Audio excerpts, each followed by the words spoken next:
नमस्कारम दोस्तों। उम्मीद करता हूँ कि आप सभी बहुत ही अच्छे होंगे।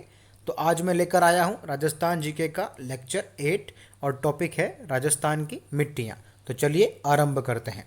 तो देखिए, सबसे पहले मृदा इस शब्द का मतलब क्या है। तो देखिए, जो मृदा होती है वो उस भूमि की उस ऊपरी सतह को कहते हैं जो चट्टानों के अनवरत यानी लगातार टूटने और विघटन से उत्पन्न सामग्री और उस पर पड़े जलवायु, वनस्पति व अन्य जैविक प्रभावों से स्नेह स्नेह यानी धीरे धीरे निर्मित होती है। यानी कि इसको यदि मैं डायग्राम रूप से समझाऊं आपको, तो देखिए, मान लीजिए चट्टान है कोई, और ये चट्टान क्या हो रहा है, धीरे धीरे ऐसे टूट रही है, धीरे धीरे गिर रही है, और इसकी वजह से यहाँ पे कुछ ऐसे सामग्री बन रही है। अब समय के साथ क्या होगा, इस पर जलवायु का प्रभाव पड़ेगा, जो वनस्पतियाँ होगी वो उसके अंदर मिलेगी समय के साथ साथ, और अन्य भी कुछ जैविक पदार्थ इस पर जो प्रभाव है वो पड़ेंगे, और इसकी वजह से ये अपना रूप चेंज कर लेगी, और फिर जो ये फॉर्म बनाएगी उसको हम कहेंगे मृदा। और चूंकि ये भूमि की ऊपरी सतह पर ही होगी, जाहिर सी बात है, तो इसलिए हमने कहा भूमि की उस ऊपरी सतह को। तो ये आपने समझ लिया कि मृदा का मतलब क्या है। अब देखिए, एक और वर्ड है उर्वरक मृदा। इसका क्या मतलब है, तो देखिए, ये जो अभी हमने बताया था, ये वाला जो ये था ऊपरी सतह, अब इस सतह के अंदर क्या है, कुछ खनिज पदार्थ है, जीवाणु है, फफूंद है, और छोटे बड़े अनेक प्रकार के कीड़े मकोड़े जो है रहते हैं। तो ये सभी तत्व क्या करते हैं, इसकी उर्वरता को प्रभावित करते हैं। यानी हम सब जानते हैं, जब उर्वरक मृदा होती है तो फसल अच्छी होती है, जब उर्वरक नहीं होती है तो फसल उतनी अच्छी नहीं होती है। तो ये जो उर्वरक है ये कैसे ज़्यादा होता है, उसके अंदर इसकी जो वजह है वो इन सब की वजह से होता है। अब देखिए, आपने एक चीज़ नोटिस करो यहाँ पे, क्या चीज़ नोटिस करनी है, चीज़ ये नोटिस करनी है कि जाहिर है कि ये जो मैंने बोला है, खनिज पदार्थ, जीवाणु, फफूंद, ये छोटे बड़े जो भी अनेक प्रकार के कीड़े मकोड़े हैं, ये स्थान के साथ साथ चेंज होंगे। ऐसा तो है नहीं कि सभी स्थानों पर एक जैसे खनिज पदार्थ होंगे, एक जैसे जीवाणु होंगे, ऐसा तो कुछ होगा नहीं। जो स्थान के साथ साथ ये सभी चीज़ें चेंज होगी, तो इसकी वजह से क्या होगा, पृथ्वी के धरातल पर विभिन्न प्रकार की मिट्टी पाई जाती है, क्योंकि ये सभी अलग अलग होंगे। अब अलग अलग धरातल पर इनकी जो क्वांटिटी होगी वो भी अलग अलग होगी। तो इन सब की वजह से हमें क्या होती है, अलग अलग प्रकार की मिट्टियाँ जो है मिलती है। अब मिट्टी के प्रकारों को इसलिए मतलब समझना होगा अलग तरीके से। तो मिट्टी के प्रकारों को समझने के लिए देखिए, दो तरह के वर्गीकरण हम पढ़ते हैं राजस्थान की मिट्टियों में। पहला तो है साधारण वर्गीकरण, जो बेसिकली रंगों के आधार पर है कि मिट्टी कौन से रंग की है, क्या है। और दूसरा है वैज्ञानिक वर्गीकरण। ठीक है, ये सब है। तो सबसे पहले हम बात करते हैं इन दोनों को, यदि मैं ऐसे सामूहिक रूप से देखूं, देखिए इस प्रकार से कुछ है। इसमें देख सकते हो 10 प्रकार की मिट्टियां हैं साधारण में, और वैज्ञानिक में जो है वो 5 प्रकार की बेसिकली मिट्टियां हैं। इसको थोड़ा ऐसे जूम कर देता हूं, तो देखिए, पहली है रेतीली बलुई, ये हम साधारण आधार पर देख रहे हैं। दूसरी है लाल दोमट, काली, मिश्रित लाल काली, लाल पीली, जलोढ़ या कच्छारी। इसके बाद देखिए भूरी, सिरोजम, लवणीय और पर्वतीय। ये तो थी साधारण वर्ग। अब यदि वैज्ञानिक हिसाब से बात करूँ तो एरिडोसोल्स, अल्फीसोल्स, एंटीसोल्स, इंसेप्टिसोल्स और वर्टिसोल्स, ये 5 प्रकार के हैं। और अब इससे बहुत क्वेश्चन बनने लगे हैं, तो इसको जरा ध्यान से देखना, ये नाम 2-3 बार बोलना, अच्छे से याद हो जाएंगे। अब पहले कुछ महत्वपूर्ण शब्दों की बात कर लेते हैं कि इससे पहले हम कुछ डिटेल में पढ़ें। और देखिए, मैं अभी आपको सारी मिट्टियाँ जो है मैप से समझाऊंगा, तो इसलिए आपको आसानी से और अच्छे से जो है वो कौन सी मिट्टी कहाँ पाई जाती है इसका और अच्छे से आइडिया हो जाएगा। चीज़ों को रटना नहीं पड़ेगा, नहीं तो फिर ट्रिक वगैरह बना के याद करना होगा। कितने ट्रिकें बनाएंगे, हर चीज़ में ट्रिक नहीं बना सकते, जहाँ ज़रूरत होगी वहीं बनाएंगे, लेकिन जितनी कोशिश होगी, जितनी ज़्यादा कोशिश यही होगी कि चीज़ों को मैप से समझे। तो अब देखिए, सबसे पहले कुछ महत्वपूर्ण शब्द मैंने लिखे यहाँ पे। चीका, ये भी आप पढ़ोगे मिट्टियों में, जब आप डिटेल में पढ़ते हो तब आप चीका, दोमट, जलोढ़, ये वर्ड जो है वो सामने बार बार आते हैं, तो इनका मतलब समझ लेते हैं। तो देखिए, जो चीका वर्ड है इसका बेसिकली मतलब है मिट्टी के बारीक कण, इन्हीं को चीका बोलते हैं। लेकिन ध्यान रखना है कि जो सबसे बारीक कण होते हैं उसको मृतिका भी बोलते हैं। क्या बोलते हैं, मृतिका। ये तो हुई चीका की बात। अब बात करते हैं दोमट, ये भी आप पढ़ते हो। तो देखिए, दोमट में ही इसका मतलब छुपा है, दो प्लस मट, यानी कि दो मिट्टी, मट से मिट्टी से लिया गया है, तो दो मिट्टी, यानी कि इसमें दो तरह की मिट्टी मिक्स होगी, जैसे चिकनी मिट्टी और बालू मिट्टी। तो ये कैसी होगी, फिर दोमट मिट्टी होगी। तो नाम में इसका मतलब छिपा है। अब बात करते हैं जलोढ़ या कच्छारी। तो देखिए, इसमें मतलब होता है नदियों द्वारा बहाकर लाई गई मिट्टी, लिखा है जलोढ़, जल। तो नदियों द्वारा जो मिट्टी बहाकर लाई जाती है उसको कहते हैं जलोढ़। तो ये मैंने आपको, बहुत ही महत्वपूर्ण शब्द होते हैं मृदा से संबंधित, मिट्टियों से संबंधित, तो वो मैंने आपको भी बताए हैं। अब बात करते हैं कि कौन सी मिट्टी कहाँ पाई जाती है। तो सबसे पहले शुरुआत करते हैं जो साधारण वर्गीकरण है उसकी मिट्टियों से। और जैसा कि मैंने साधारण वर्गीकरण में सबसे पहली मिट्टी जो लिखी थी वो थी रेतीली और बलुई मिट्टी। अब देखिए, मैंने हर मिट्टी के जो मोस्ट इंपॉर्टेंट पॉइंट है वो मैंने लिख दिए हैं, ये तो आपको याद रखने ही रखना है। इसके बाद भी यदि आपके पास टाइम बचता है तो आप इनको और ज़्यादा डिटेल में पढ़ सकते हो, लेकिन फिलहाल ये जो मैंने मोस्ट इंपॉर्टेंट पॉइंट लिखे हैं इनको आपको ध्यान रखना ही रखना है। तो देखिए, जो रेतीली और बलुई मिट्टी है इसका पहला इंपॉर्टेंट पॉइंट ये है कि इसमें कैल्शियम और फॉस्फेट फॉस्फेट लवणों की अधिकता होती है, यानी ज़्यादातर इसमें जो है वो कैल्शियम व फॉस्फेट लवण होते हैं। और जो फसल की बात करें तो इस टाइप की मिट्टी पर बाजरा, मूंग और मोठ जो है वो उगते हैं, इसके लिए बहुत ज़्यादा अच्छी रहती है मिट्टी।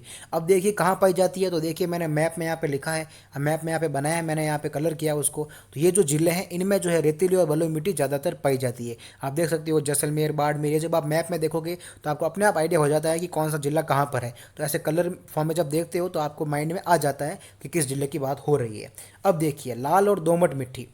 अब इसमें देखिए पोटास और लौह तत्वों की अधिकता होती है। इसका जो लाल कलर होता है वो भी इसी लौह तत्व की वजह से ही होता है, आयरन की वजह से ही होता है, कि इसकी वजह से जो अधिकता होती है इसकी वजह से लाल कलर आपको होता है इस मिट्टी का। अब इसमें देखिए मक्का, चावल और गन्ना जैसी फसलें जो है वो अच्छी उगती है। कहाँ पाई जाती है, तो देखिए मैंने यहाँ पे बनाया है, जो नीचे वाले जिले हैं इसमें मैं जो कलर किया है इसमें लाल और दोमट मिट्टी जो है वो पाई जाती है। अब बात करते हैं काली मिट्टी की। तो देखिए काली मिट्टी में जो है वो कैल्शियम और पोटास की पर्याप्तता होती है, यानी इसमें कैल्शियम और पोटास पर्याप्त रूप से मिलते हैं। और जब फसलों की बात करते हैं तो कपास, मूंगफली और जितनी भी नकदी फसलें होती है, जब आप फसलों का टाइप पढ़ते हो तो उसमें नकदी फसल की भी एक टाइप होती है, तो आपको उसमें आप जान लोगे, यदि आपने जिसने भी फसल के टाइप पढ़े हैं उनको पता है कि नकदी फसलें क्या होती है।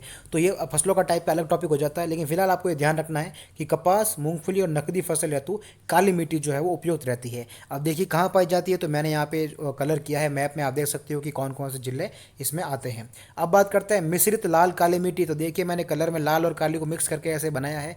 अभी देखिए कहाँ पाई जाती है, तो बेसिकली ये है क्या, देख ले पहले तो ये मालवा की जो काली मिट्टी अभी हमने पढ़ी थी उसी का विस्तार है। जो हमने अभी काली मिट्टी पढ़ी थी ना ये वाली, तो इसी का एक विस्तार फॉर्म में है ये। तो आपको हो सकता है एग्जाम में ऐसा क्वेश्चन आ जाए कि बताइए निम्न में से कौन सी मिट्टी मालवा की ही काली मिट्टी का ही एक विस्तार है, और ऑप्शन में जहाँ मिश्रित लाल काली मिट्टी होगी उस पर आपको टिक करके आना है। अब देखिए कपास तथा मक्का की फसल के लिए उपयुक्त होती है, मैप में मैंने ये बनाया है कि कहाँ पाई जाती है।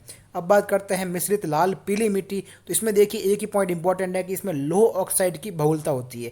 यदि एग्जाम में क्वेश्चन आ जाए कि निम्न में से कौन सी मिट्टी में लौह ऑक्साइड की सबसे ज़्यादा मात्रा होती है, पाई जाती है, बहुलता होती है, तो मिश्रित लाल पीली मिट्टी। आप देख सकते हो मैप में मैंने लाल पीला मिक्स करके जो है वो डिनोट किया है जिलों को, वहाँ पे जो है मिश्रित लाल पीली मिट्टी पाई जाती है। अब बात करते हैं जलोढ़ या कच्छारी मिट्टी। देखिए मैंने ब्लू कलर से बताया है क्योंकि ब्लू पानी पानी, आज ब्लू है पानी पानी, तो उसके हिसाब से ब्लू कलर लिया है मैंने जलोढ़ के लिए। अब देखिए इसमें नाइट्रोजन तत्वों की जो है बहुलता होती है, और गेहूं, चावल, कपास तथा तंबाकू के लिए उपयुक्त है, ये अच्छी मिट्टी मानी जाती है इन फसलों के लिए। और ये कहाँ पाई जाती है, तो मैंने मैप में इसमें डिनोट किया है। आपको मैप अच्छे से पता होना चाहिए कि कौन सा जिला कहाँ होता है। मैप जितनी बार बनाओगे उतनी बार फायदा होगा आपको। हर टॉपिक, आप जो भी भूगोल का टॉपिक है वो मैप में बना के बहुत ही कम शब्दों में, बहुत ही कम समय में आप उसको याद कर सकते हो, जल्दी याद कर सकते हो। अब बात करते हैं नेक्स्ट मिट्टी की, वो है भूरी मिट्टी। तो भूरी मिट्टी की बात करते हैं तो बनास के प्रवाह क्षेत्र की मृदा कहते हैं इसको। ऐसा एग्जाम में क्वेश्चन आ सकता है कि निम्न में से कौन सी मिट्टी बनास के प्रवाह क्षेत्र की मृदा होती है, किसको कहते हैं, तो भूरी मिट्टी होती है। अब इसमें देखिए मैंने मैप में यहाँ पे डिनोट किया है। अब बात करते हैं अगली मिट्टी की, सिरोजम मिट्टी या धूसर मरुस्थलीय मिट्टी। अब इसमें देखिए उर्वरा शक्ति की कमी होती है, तो आपको अब जो मिट्टी आने वाली है वो सभी जो है उतनी अच्छी उर्वरक नहीं होगी, फसलों के लिए उतनी अच्छी उपयुक्त नहीं होगी। उसमें से हमने देखा है सिरोजम मिट्टी या जिसको कहते हैं धूसर मरुस्थलीय मिट्टी, तो ये इन क्षेत्रों में पाई जाती है। अब की बात देखते हैं लवणीय मिट्टी। तो देखिए इसमें सारी और लवणीय तत्वों की वजह से ये अनुपजाऊ होती है, और प्राकृतिक रूप से जो निम्न भूभाग होते हैं उसमें उपलब्ध होती है। तो मैंने देखिए मैप में बताया है यहाँ पे ये जो होते हैं भाग, इसमें जो है लवणीय मिट्टी पाई जाती है। अब बात करते हैं पर्वतीय मिट्टी। तो ये देखिए मिट्टी की गहराई इसमें कम होती है, इसके कारण ये खेती के लिए भी काम की नहीं होती है, अनुपयुक्त होती है, खेती के लिए अच्छी नहीं होती है। कहाँ पाई जाती है, तो आप देख सकते हो मैंने यहाँ पे ऐसे लिखा है। अब बात करते हैं वैज्ञानिक आधार पर कि वैज्ञानिक आधार पर जो मिट्टियाँ होती है वो कहाँ पाई जाती है। तो देखिए सबसे पहले बात करते हैं एरिडोसोल्स की। तो अधिकतर शुष्क जलवायु में ही पाई जाती है। तो अगर ऐसा आपको पूछ ले कि अधिकतर शुष्क जलवायु में पाई जाने वाली मिट्टी कौन सी है, तो एरिडोसोल्स है। कहाँ पाई जाती है, तो देखिए मैंने मैप में यहाँ पे डिनोट किया है, इस पूरे ऐसे एरिया में यहाँ पे जो देख सकते हो एकदम सीधा सीधा जा रहा है ऐसे, तो यहाँ पे एरिडोसोल्स पाई जाती है। अब बात करते हैं अल्फीसोल्स की। तो अल्फीसोल्स में देखिए एक बहुत ही टेक्निकल वर्ड है कुछ, तो आपको पता होना चाहिए। ऑरिजलिक संस्तर, ऑरिजलिक संस्तर अवश्य उपस्थित होते हैं, जिसको मतलब क्या है इसका, यानी ऊपरी सतहों की तुलना में मटियारी मिट्टी की प्रतिशत मात्रा अधिक होती है। तो एग्जाम में क्वेश्चन हो सकता है पूछ ले कि बताइए कि निम्न में से कौन सी वैज्ञानिक मिट्टी में ऑरिजेलिक संस्तर अवश्य उपस्थित होते हैं, या फिर जिसमें ऊपरी सतहों की तुलना में मटियारी मिट्टी की प्रतिशत मात्रा अधिक होती है, वो कौन सी मिट्टी है? तो वो अल्फी सोल्स है। और कहाँ पाई जाती है? तो देखिए मैंने मैप में यहाँ पे बनाया है। अब बात करते हैं नेक्स्ट मिट्टी की, वो है एंटीसोल्स। तो देखिए एंटीसोल्स ये एकमात्र ऐसा मृदा वर्ग है जिसके अंतर्गत अलग अलग प्रकार की जलवायु में स्थित मृदाओं का समावेश है। यानी जो डिफरेंट डिफरेंट जलवायु में मृदा होती है, मिट्टी होती है, वो सभी के सभी इस एंटीसोल्स में आ जाती है। तो ये भी बहुत ही अच्छा क्वेश्चन बन सकता है कि बताइए यदि आपको अलग अलग प्रकार की जलवायु की मिट्टियाँ देखनी है तो कौन सा वर्ग अच्छा रहेगा, या कौन से वर्ग में होती है वो मिट्टियाँ? तो एंटीसोल्स। अब कहाँ पाई जाती है? तो पश्चिमी राजस्थान में जो है वो एंटीसोल्स मृदा मिलती है। डायरेक्ट क्वेश्चन बन सकता है कि बताइए पश्चिमी राजस्थान में किस प्रकार की वैज्ञानिक मृदा पाई जाती है? तो एंटीसोल्स मृदा पश्चिमी राजस्थान में पाई जाती है। अब बात करते हैं इंसेप्टिसोल्स। तो ये देखिए शुष्क जलवायु में नहीं पाई जाती है। तो अगर कौन सी मृदा शुष्क जलवायु में नहीं पाई जाती है तो इंसेप्टिसोल जो है वो नहीं पाई जाती है। आप देख सकते हो मैंने यहाँ पे जो लिखा है मैप में बनाया है कुछ, यहाँ पे तो बहुत ज़्यादा पाई जाती है, और जहाँ मैंने ब्लू कलर मिक्स किया है यहाँ कुछ क्षेत्रों में पाई जाती है। अब बात करते हैं नेक्स्ट की, वो है वर्टिसोल्स। तो देखिए वर्टिसोल्स में अत्यधिक क्ले उपस्थित होती है। तो इनमें से कौन से प्रकार की वैज्ञानिक मिट्टी में अत्यधिक क्ले उपस्थित होती है? तो वर्टिसोल्स। और देख सकते हो मैंने मैप में डिनोट किया है कि वो कहाँ कहाँ पाई जाती है। अब देखिए कुछ और वर्ड है जैसे कि मृदा अपर्दन। तो मृदा अपर्दन का क्या मतलब है? तो मृदा अपर्दन का मतलब है मृदा के आवरण का विनाश। तो इसमें आपको एक मोस्ट इंपॉर्टेंट चीज़ ध्यान रखनी है कि मिट्टी के अपर्दन को रेंगती हुई मृत्यु कहा जाता है। हो सकता है आपसे डायरेक्ट ये भी पूछ ले कि बताइए किसको रेंगती हुई मृत्यु कहा जाता है? तो मिट्टी के अपरदन को रेंगती हुई मृत्यु कहा जाता है, क्रीपिंग डेथ कहा जाता है। ये आपको ध्यान रखना है। तो आई होप कि आपको ये जो राजस्थान की मिट्टियों का लेक्चर है इसमें आपको आइडिया लग गया होगा कि कैसे पढ़ना है, किसकी कौन सी चीज़ इंपॉर्टेंट है और किस प्रकार से पढ़ना है राजस्थान की मिट्टियाँ। तो बस वीडियो को लाइक कर दीजिए यदि आपको वीडियो अच्छा लगा हो, अपने दोस्तों के साथ वीडियो को ये शेयर कर दीजिए। जो भी राजस्थान जी के पढ़ रहा हो, राजस्थान जी की तैयारी कर रहा हो, उसको ये वीडियो शेयर कर दीजिए। अपने व्हाट्सअप स्टेटस पर इस वीडियो के लिंक को लगा दीजिए। वीडियो को लाइक कीजिए, इससे मुझे मोटिवेशन मिलता है। सब्सक्राइब नहीं किया चैनल को तो सब्सक्राइब कर लीजिए और बने रहिए स्टडी महागुरु चैनल पर, क्योंकि जैसा कि आप जानते हैं कि स्टडी महागुरु के साथ जो पढ़ाई है वो बहुत ही ज़्यादा आसान है।